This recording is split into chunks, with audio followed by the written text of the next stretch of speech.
السلام عليكم ورحمة الله وبركاته. ازيكم عاملين ايه؟ الأزمة بتاعت أحمد مصطفى زيزو. هو اللي عمل أزمة. أحمد سيد مصطفى زيزو، أنا هقعد في الزمالك، أنا قاعد في الزمالك، أنا مش همشي من الزمالك. ومجلس الإدارة احنا بنقعد معاه وبنتصل بيه وبيجي يقعد معانا وما بنتفقش.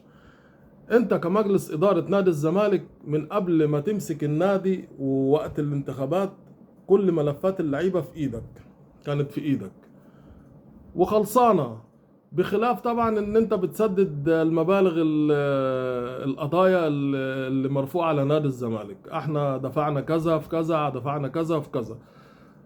وموضوع مهم جدا كان حاصل عندك، العقودة بتاعت اللعيبة، اوضه اللبس عندك. انت ازاي ما قدرتش تخلص الكلام ده من ساعة ما خلصت الانتخابات؟ ما قدرتش تخلص اللعيبة دي ازاي؟ تمام، هتقول لي فلوس كتير. لا، مش فلوس كتير، هم 2 مليون دولار. بالنسبه ليكم انتوا 2 مليون دولار يعني سهله جدا جدا جدا ان انت تدفع له ال 2 مليون. يعني هتقول لي 100 مليون.